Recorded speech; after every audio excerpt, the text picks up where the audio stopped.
Hey cycling community, this is Steve Grusis, the Cycling Greek.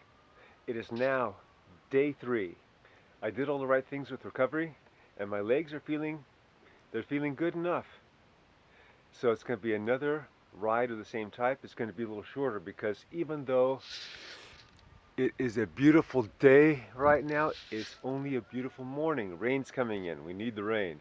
It's supposed to be here by noon. It's about almost 8 o'clock right now. I'm going to meet the others. I'm cutting my warm-up short.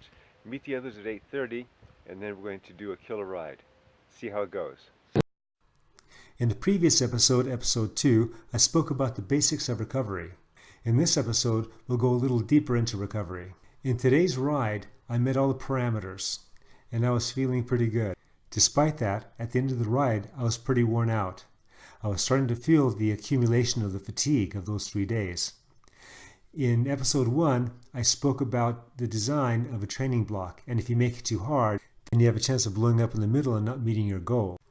The muscles in my legs were very sore that night, so sore that I was concerned that I was not going to be able to meet the parameters of my 4th and last day. Still, making it through the 3rd day like I did indicated to me that I was either spot on or very close to my optimal block design. That night I slammed down even more refined carbohydrates and protein.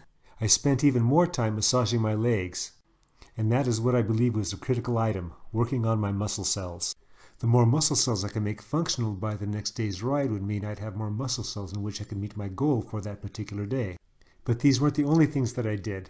I slept for 2 hours after the ride.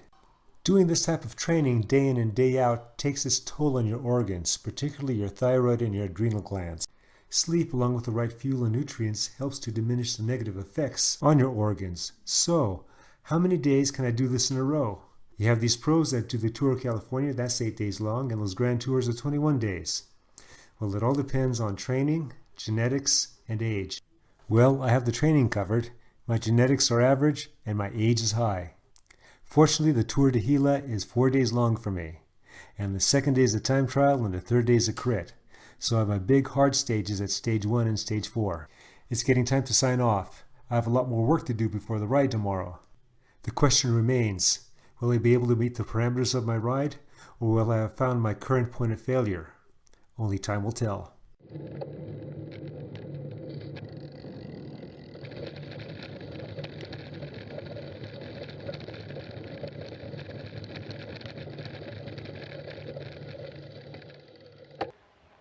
Another good ride. I'm telling you, I'm starting to get a little bit worn out. Got 1 day to go, and it's going to be a big day. That day's going to be deplete the tank day. Okay, this one's about 62 and a half miles. 3 hours 45 minutes. You saw, well, I don't know if you saw or not, but there was quite a bit of race play. A lot of strong short climbing efforts. My legs are still there. They're doing okay, mostly. But I'm getting worn out. So it's going to be critical that I do all the right things in terms of recovery when I get in. In fact, I'm going to do that right now. Comment, like, subscribe. The Cycling Greek.